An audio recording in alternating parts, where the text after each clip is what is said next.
आसतु एबे जानिबा 11 रु 20 जाए संख्यार परिचय 11 रु 20 जाए संख्यार परिचय विषय जानिबा। एठी दिया क्रम एगुड़ी क्रम लिखा केमिति 11 तापर 12 13 14 15 माने आग को आगू अच्छी 15 पर कौन हम 16 17 18 19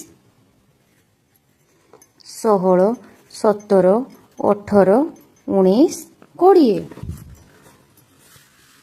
सेमती अलटा क्रम 11 पर्यटन लिखा पचक पचक जा 20 19 18 17 16 15 14 13 12 11 एमती पूर्ववर्ती संख्या लिख 12 पूर्ववर्ती किए 11 17 16 14 13 एभली आम कर पर संख्या माने जुक्त 1 पूर्व संख्या माने विजुक्त 1 पर संख्या माने जुक्त 1 आ मझी संख्या माने 3 और 5 को 3 और 5 मझी कौन रहीगला 4 जो संख्या आम छाड़ी आसीथिबा सेटा लिखिदेबा जो 7 9 ता कौन टा छाड़ी आसिले 8 तेबे 8 होची तार मझी संख्या जो संख्या छाड़ी आसीथिबा आमे सेटा को लिखिदेबा सेटा होची मझी संख्या।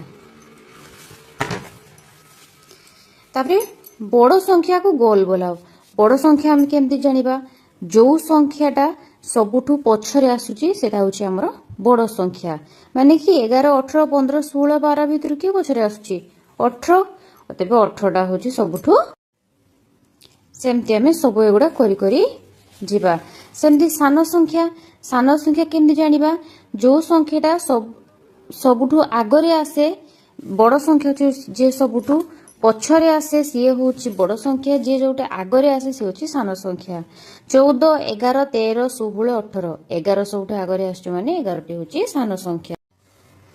सेमती चिन्ह आमे दबा बड़ संख्यार चिन्ह सान संख्यार चिन्ह ए चिन्हटा कोटी बसिबो जेटी छोट छोट थिबो एटा जोटी बड़ थिबो सेठी बसिबो जोटी समान थिबो समान चिन्ह बसिबो माने 16 11 भितर किए बड़ 16 बड़ तो जो संख्याटा बड़ से आडे ए चिन्हर मुहटा रखिदबा आ जोटा छोट तार पछटी रहिबो धर 13 13 अछि माने समान चिन्ह रहिबो 14 4 ए भितर किए बड़ 14 बड़ ता माने ता मुहटा एबटे रहिला 7 और 9 भितर 9 बड़ माने ता मुहटा एबटे रहिबो आ पछटा सान पटे रहिबो। सेमती आमे जानिबा 9 नंबर 10 रु 19 पर्यंत केतोटी संख्या अछि पर्यंत दे देछि माने आमे कोन करिबा प्रथम संख्यार पूर्ववर्ती संख्या बाहर कर दबा प्रथम संख्यार पूर्ववर्ती संख्या केते 9 तापरे कोन कर दबा 19 रु 9 विजुक्त कर दबा माने केते अछि 10 टी अछि।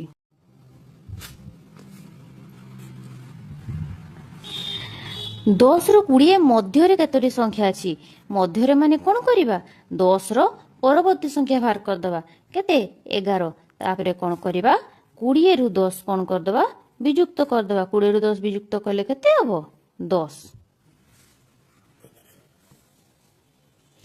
केउ संख्यार परमित्र रे 12 मिसाइले 20 हबो केउ संख्यार परमित्र रे 12 मिसाइले 20 हबो आमे कोन करिबा तेबे केउ संख्यार परम मित्र रे आमे 12 मिसेइबा तेबे होची आमे 20 पाइबा आगे आमे संख्याटी को बाहर कर दबा संख्याटी को बाहर करला माने कोन हबो आगे बड़ रु सान कोन कर दबा विजुक्त कर देबा तेबे 20 विजुक्त 12 केते 8 तेबे 8 कहार परम मित्र 2 तेबे 8 तेबे आमे 8 होची जुक्त करले 12 सहित 20 हबो किंतु सी कोन कहिछि केउ संख्यार परम मित्र रे 12 मिसाइले 20 हबो केउ संख्यार परम मित्र त माने 8 कहार परम मित्र 2 तेबे आंसर हबो केते 2। 14 ठारू 2 अधिक संख्याटी केते 14 ठारू 2 अधिक अधिक माने जुक्त तेबे 14 जुक्त 2 केते 16। 17 रो पर पूर्व दुईटी संख्या लेख 17 रो पर दुईटी संख्या केते हबो 17 18 पर दुईटी मान 17 पर संख्या 18 ଆଉ ତାର ପୂର୍ବ ସଂଖ୍ୟା କେତେ 16। ବଲ୍ ଗୁଡ଼ିକୁ ଆବାକସରେ ଚିହ୍ନେଇବା। ଯେମିତି 10 ଘରେ 1 ଅଛି, 1 ଘରେ ବି 1 ଅଛି। ତେବେ 10 ଘରେ କ'ଣ ଗୋଟେ ଗୋଲ ଦବା, 1 ଘରେ ବି ଗୋଟେ ଗୋଲ ଦବା। ଯେମିତି 14, 10 ଘରେ 1 ଅଛି, 1 ଘରେ 4 ଅଛି। ତେବେ 10 ଘରେ ହେଉଛି ଗୋଟେ ଗୋଲ ଦବା, 1 ଘରେ 4ଟା ଗୋଲ ଦବା। ଏମିତି ଆମେ ସବୁ କରି କରି ନେବା। 13ରେ 1ର ମୂଲ୍ୟ 3 ମୂଲ୍ୟ ଠାରୁ କେତେ କମ୍? ଆଗେ 13ରେ ଆମେ ବାହାର କରିଦେବା 1ର ମୂଲ୍ୟ କେତେ? 13ରେ ହେଉଛି 1ର ମୂଲ୍ୟ ହେଉଛି 10। ତେବେ 10ଟା 3 ଠାରୁ କେତେ କମ୍? କେତେ କମ୍ ମାନେ କ'ଣ କରିବା? ଆମେ ବିଯୁକ୍ତ କରିଦେବା। ତେବେ 10 ବିଯୁକ୍ତ 3 କେତେ? 7। 10 ଠାରୁ 20 ପର୍ଯ୍ୟନ୍ତ କେତୋଟି ସଂଖ୍ୟାର 10 ଘରେ 1 ଅଛି? ତାମାନେ ଆମେ 10 ଘରେ 1 ରଖିବା। କିଏ? ତାମାନେ 10 ଘର ବାଲା ଯେତିକି 10 ଘର ବାଲା ଯେତିକି 2 ଘର ବାଲା ହବନି। 10 ଘରେ 1 ମାନେ ନିହାତି 10 ଘର ବାଲା ଘରେ 1 ରହିବ। ମାନେ 10, 11, 12, 13, 14, 15, 16, 17, 18, 19। ତେବେ କେତୋଟି? 1, 2, 3, 4, 5, 6, 7, 8, 9, 10। ତେବେ 10ଟି। 10ଟି ସଂଖ୍ୟାର 10 ଘରେ 1 ଅଛି। 11ରେ ଥିବା 2ଟି 1ର ସ୍ଥାନୀୟ ମାନର ପ୍ରଭେଦ କର। ତେବେ 1ର ଏଇ 1ର ସ୍ଥାନୀୟ ମାନ କେତେ?